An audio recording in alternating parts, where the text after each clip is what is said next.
শয়তানের কোনো পাওয়ার নাই। শয়তানের চাইতে 1000 গুণ ক্ষমতা আপনার বেশি।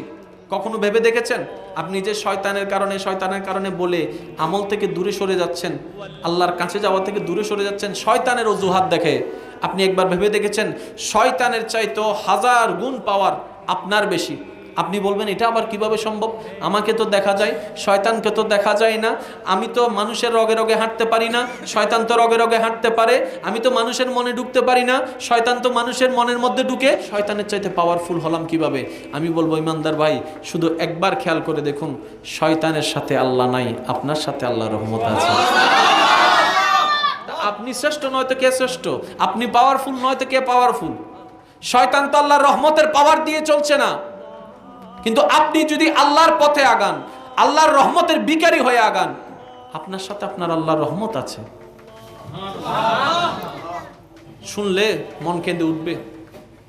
শয়তান একদিন আল্লাহকে বলছেন, আল্লাহ, যে মানুষের কারণে তুমি আমাকে আবা ওয়াস্তাকবারা ওয়াকানা মিনাল কাফিরিন বলে আজকে তোমার রহমত থেকে তুমি আমাকে বের করে দিচ্ছ, আমি চ্যালেঞ্জ করলাম তোমার ইজ্জতের কসম, এই মানব জাতিকে শেষ নিঃশ্বাস ত্যাগ করার আগ পর্যন্ত আমি ঈমান চুরি করার চেষ্টা করব এবং আমার সাথে আমি জাহান্নামে নিয়ে যাব।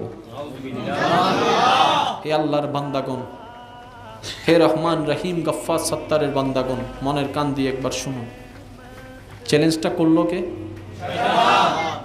শয়তান বলছে, যে মানবের কারণে আজকে আমি অভিশপ্ত হয়েছি, আবা ওয়াস্তাকবারা ওয়াকানা মিনাল কাফিরিন হয়েছি, ওই মানুষকে আমি জাহান্নামে নিয়ে ছাড়বো। শেষ নিঃশ্বাস ত্যাগ হওয়া পর্যন্ত আমি তার ঈমান চুরি করার জন্য সচেষ্ট থাকবো।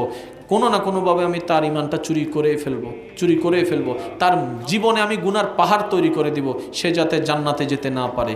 শয়তানে যখন এই চ্যালেঞ্জটা করলো, তখন আপনার আমার রহমান, আপনার আমার রাজ্জাক, আপনার আমার মালিক, আপনার আমার খালিক, আপনার আমার গফফার, আপনার আমার দয়াবান আল্লাহ কি বলেছেন জানেন? আল্লাহ পাক বলছেন, ওয়া রাহমাতি। শয়তান, তুমি চ্যালেঞ্জ করছো আমার প্রিয় সৃষ্টি মানব জাতিকে তুমি জাহান্নামে নিয়ে যাওয়ার জন্য সচেষ্ট পরিশ্রম করবা, চ্যালেঞ্জ করলা। তাহলে তুমি আমি আল্লাহর চ্যালেঞ্জও শুনে রাখো। আমি আমার রহমতের শপথ করে বলছি, আমি আমার দয়ার শপথ করে বলছি, আমি আমার কুদরতের শপথ করে বলছি, আমার বান্দা যদি একবার তওবা করে আমি তার সারা জীবনের গুনাহকে মাফ করে দেব।